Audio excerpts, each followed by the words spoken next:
नमस्कार दोस्तों। कहानियों की श्रृंखला में आज सुनेंगे सुप्रतिष्ठित एवं लोकप्रिय कथाकार सुश्री शरद सिंह जी की कहानी क्या तुम पर वसंत आएगा इला। तो आइए सुनते हैं कहानी। कामदेव क्या सचमुच ऐसी ही गोल मटोल काया और छोटे छोटे पंखों वाला होता है? कितना नुकीला है इसका बाण। इला ने हथेली पर रखे हुए 1.5-2 इंच के कामदेव की ओर देखते हुए सोचा, क्रिस्टल के इस पारदर्शी कामदेव के आर पार भी देखा जा सकता है। इला ने कामदेव के बारे में इससे पहले कभी इस प्रकार से नहीं सोचा था। यह कामदेव कितना ही प्यारा और सुंदर क्यों न हो, लेकिन उदय को यह कामदेव उपहार के रूप में इला को नहीं देना चाहिए था।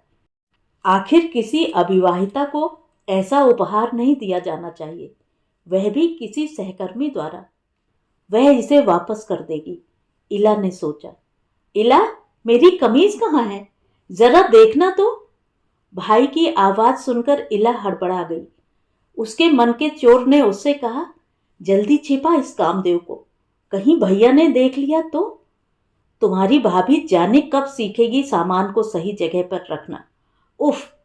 और भैया सचमुच इला के कमरे के दरवाजे तक आ गए। इला ने कामदेव को झट से अपने ब्लाउज में छिपा लिया। आप नहाने जाइए, मैं शर्ट निकाल देती हूँ।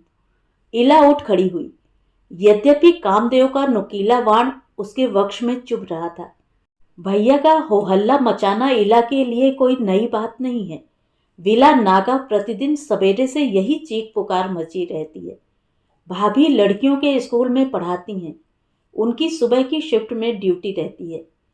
वैसे सच तो ये है कि भाभी ने जानबूझकर सुबह की शिफ्ट में अपनी ड्यूटी लगवा रखी है। इससे घर के कामों से बचत रहती है। भैया इतने लापरवाह हैं कि वे अपने सामान भी स्वयं नहीं संभाल पाते हैं। लिहाजा घर संभालने से लेकर भैया के सामान संभालने तक की जिम्मेदारी इला पर रहती है। इला को अपनी इस जिम्मेदारी पर कोई आपत्ति भी नहीं है।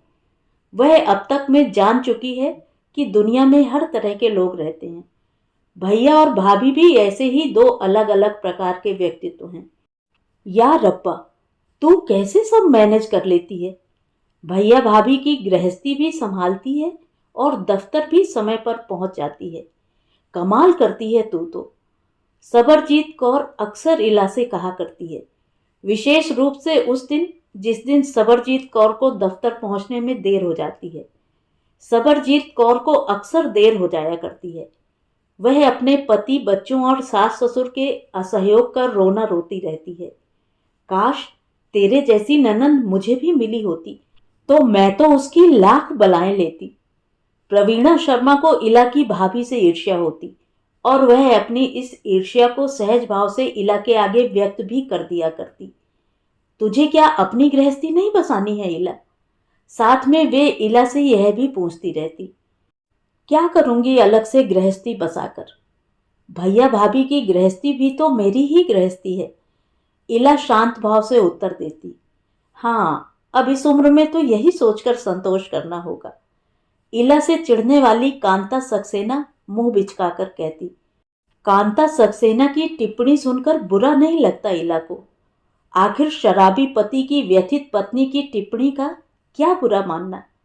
यूं भी इला के मन में कभी अपनी निजी गृहस्थी बसाने का विचार दृढ़तापूर्वक नहीं आया।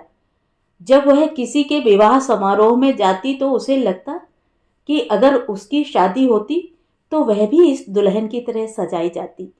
लेकिन विवाह समारोह से वापस घर आते तक उसे भैया भाभी की गृहस्थी ही याद रह जाती। भैया भाभी की गृहस्थी की जिम्मेदारी किसी ने उस पर थोपी नहीं थी, वरन इला ने स्वतः ही ओढ़ ली थी। अब कोई जिम्मेदारी ओढ़ना ही चाहे तो दूसरा क्यों मना करेगा? भाभी ने कभी मना नहीं किया। संभवतः उन्होंने कई बार मन ही मन प्रार्थना भी की हो कि इला के मन में शादी करने का विचार न आए। इला चली जाएगी तो उनकी बसी बसाई गृहस्थी की चूलें हिल जाएंगी। वे तो इस घर में आते ही आदी हो गई थी इला की मदद की। इला को भी लगता है कि उसकी भाभी उसकी मदद की बैसाखियों के बिना एक कदम भी नहीं चल सकती हैं। भाभी तो भाभी, भैया को भी इला के सहारे की जबरदस्त आदत पड़ी हुई है। भैया इला से 4 साल बड़े हैं, लेकिन इला ने छुटपन में जब से घर घर खेलना शुरू किया, बस तभी से भैया इला पर निर्भर होते चले गए। जब किसी व्यक्ति के नाज नखरे उठाने के लिए माँ के साथ साथ बहन भी तत्पर हो, तो पर निर्भरता का दुर्गुण भैया में आना ही था। कई बार ऐसा लगता गोया इला छोटी नहीं, अपितु बड़ी बहन हो। भैया ने इला की शादी के बारे में कभी गंभीरता से विचार नहीं किया। पहले भैया पढ़ते रहे, फिर नौकरी पाने की भाग दौड़ में जुट गए। नौकरी मिलते ही भैया की शादी कर दी गई। इला के बारे में कोई सोच पाता, इसके पहले माँ का स्वर्गवास हो गया। माँ के जाने के बाद भैया इला में ही माँ की छवि देखने लगे, और रिश्तेदारों ने इस विचार से इला की शादी की चर्चा खुलकर नहीं छेड़ी कि कहीं उन्हें ही सारी जिम्मेदारी वहन न करनी पड़ जाए। आखिर लड़की की शादी कोई हंसी खेल नहीं होती है, दान दहेज में भी हाथ बटाना होता है। अपनी इस स्थिति के लिए भला किसे दोष दे इला? इला को दोष देना आता ही नहीं है। वह खुश है अपनी परिस्थितियों के साथ। जाने क्यों उदय को इला का अकेलापन नहीं भाता है। वह अपने साथ के द्वारा इला के इस अकेलेपन को भर देना चाहता है। जब से उदय स्थानांतरित होकर इला के दफ्तर में आया है, तभी से वह इला के व्यक्तित्व से प्रभावित हो गया। इला उदय के बारे में अधिक नहीं जानती है और न उसने कभी जानना चाहा, किंतु उदय ने थोड़े ही समय में इला के बारे में लगभग सब कुछ जान लिया। इला को इस बात का एहसास तब हुआ जब एक दिन उदय ने इला के पास रखी कुर्सी पर बैठते हुए कहा, इला जी, आपके बारे में अगर आपके भैया भाभी ने नहीं सोचा, तो आपको चाहिए कि आप स्वयं अपने बारे में सोचें। मैं समझी नहीं आपका आशय। इला सचमुच नहीं समझ पाई थी कि उदय क्या कहना चाहता है। उसे अनुमान नहीं था कि उदय उसके बारे में दिन रात सोचता रहता है। मेरा मतलब यही है कि आपको घर बसाने के बारे में स्वयं विचार करना चाहिए। आप आत्मनिर्भर हैं और ऐसा कर सकती हैं, उदय ने कहा था, और मौन रह गई थी इला। कल शाम को दफ्तर से निकलते समय उदय ने उसे छोटा सा पैकेट पकड़ाते हुए कहा था, यह आपके लिए, वसंत के आगमन पर, प्लीज मना मत करिएगा।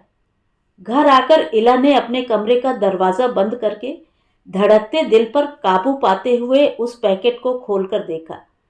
क्रिस्टल का बना हुआ एक नन्हा सा कामदेव था पैकेट में। भौचक रह गई थी इला। प्रथम दृष्टि में उसे उदय की ये हरकत बुरी लगी, बहुत बुरी, किंतु रात को बिस्तर पर लेटे लेटे उसने उदय के बारे में गंभीरता से सोचा तो उसे लगा कि उदय को क्षमा किया जा सकता है। लेकिन क्या उसके संकेत को स्वीकार किया जा सकता है, जो संकेत उसने क्रिस्टल के कामदेव देकर किया है? वह तय नहीं कर पाई। रात को नहीं, सवेरे भी नहीं। इला ने घर के काम जल्दी जल्दी निपटाए और तैयार होकर दफ्तर के लिए निकल पड़ी। दफ्तर से एक चौराहे पहले ही उदय मिल गया, जो इला की प्रतीक्षा कर रहा था। इला रुको। उदय ने इला को रुकने का संकेत करते हुए आवाज दी। इला ने अपनी मोपेड रोक दी। आप यहाँ क्या कर रहे हैं? इला ने उदय से पूछा। तुम्हारी प्रतीक्षा। मैं जानना चाहता हूं कि तुम्हारा क्या जवाब है, उदय ने उतावले होते हुए पूछा। जवाब? इला ने अनजान बनते हुए कहा। हाँ, क्या जवाब है तुम्हारा? उदय अधीर हो उठा। जवाब? मैं इतनी जल्दी जवाब नहीं दे सकती। मगर क्यों? मैंने कहा ना, यह कठिन है मेरे लिए। इसमें कठिनाई क्या है? तुम बालिग हो, सेल्फ डिपेंड हो, अपने जीवन का निर्णय तुम खुद कर सकती हो। मुझे पता है, इला ने कहा। मुझे पता है कि मेरे भैया या भाभी मेरे निर्णय का विरोध नहीं करेंगे, लेकिन मैं जल्दबाजी में निर्णय नहीं ले सकती हूँ। जल्दबाजी? इस पर गौर किया कभी कि तुम कितने वसंत अकेली गुजार चुकी हो? हाँ, मुझे पता है, और यही मेरी सबसे बड़ी दिक्कत है कि अब मैं एक पल में कोई निर्णय नहीं कर सकती हूँ। मैं तो समझ नहीं पा रहा हूँ कि तुम क्या कहना चाहती हो। तो समझने की कोशिश करो। दरअसल उम्र के जिस पड़ाव में हम हैं, वहां किशोरों वाले उपहार मन गुदगुदा तो सकते हैं, किंतु ठोस निर्णय करने में मदद नहीं कर सकते हैं। इस उम्र में जीवन का हर निर्णय ठोस निर्णय होता है और वह किसी मेज पर आमने सामने बैठकर गंभीरता पूर्वक चर्चा करके ही लिया जा सकता है। समझ रहे हैं ना आप? इला ने पूरी गंभीरता के साथ कहा। उदय को इला से ऐसे उत्तर की आशा नहीं थी। वह अवाक रह गया। उसने तो दो ही प्रतिक्रियाओं की आशा की थी कि या तो इला नाराज हो जाएगी और उसे बुरा भला कहेगी, या फिर हंस के उसके भुजबंद को स्वीकार कर लेगी। दफ्तर पहुंचते पहुंचते इला को लगने लगा कि कहीं उसने उदय के साथ आवश्यकता से अधिक कठोरता तो नहीं बरत दी। यदि इला पर बसंत नहीं आया तो इसमें उदय का क्या दोष? अपने आप पर झुंझलाती हुई इला को लगा कि अगर वह इसी प्रकार सोच विचार करती हुई अपनी कुर्सी पर बैठी रहेगी तो दूसरे लोग उससे तरह तरह के सवाल करने लगेंगे। वह कुर्सी से उठकर प्रसाधन कक्ष की ओर चल पड़ी। प्रसाधन कक्ष में पहुंचते ही इला का दर्पण में खुद से आमना सामना हो गया। उसे ऐसा लगा जैसे उसका प्रतिबिंब उससे पूछ रहा हो, तुम पर वसंत क्यों नहीं आया इला? जरा सोचो। वसंत तो किसी भी इंसान पर कभी भी आ जाता है, फिर तुम पर क्यों नहीं? पसीना पसीना हो उठी इला। उसे अपना प्रतिबिंब अपरिचित लगने लगा। संभवतः प्रतिबिंब पर वसंत पूरी तरह आ चुका था, जबकि इला के मन में पतझड़ के सूखे पत्ते बुहार कर बाहर फेंके जाने की प्रतीक्षा कर रहे थे। क्या यह निर्णय इतना आसान था इला के लिए कि वह अपने पतझड़ हो चले मन के सूखे पत्तों को बुहार कर बाहर फेंक दे, या फिर वसंत के प्रेमासिक्त वासंती रंग को ओढ़ ले? निर्णय करना इला के लिए बहुत कठिन था। वर्षों का एकाकी अनुभव उसे किसी बंधन में बंधने की अनुमति इतनी आसानी से तो नहीं देने वाला था। लेकिन क्या आतुर उदय उसके उत्तर की प्रतीक्षा करेगा, या वह कहीं और निकल पड़ेगा वसंत की तलाश में? इला ने एक बार फिर दर्पण में स्वयं की छवि देखी और स्वयं से प्रश्न किया, तुम पर वसंत क्यों नहीं आया इला? मानो उसका प्रतिबिंब बोल उठा, एक समझदारी भरे ठहराव ने तुम्हारा रास्ता जो रोक रखा है इला। तुम अब दिल से नहीं, दिमाग से सोचने की आदी जो हो चुकी हो। और उसे अपने प्रतिबिंब से अपना उत्तर मिल गया। उसने चैन की सांस ली और वह प्रसाधन कक्ष से बाहर निकल गई, एकदम सहज होकर। अब उदय का धैर्य ही तय करेगा कि इला पर वसंत आएगा या नहीं। तो ये थी कहानी। कहानी आपको कैसी लगी कमेंट करके ज़रूर बताएं।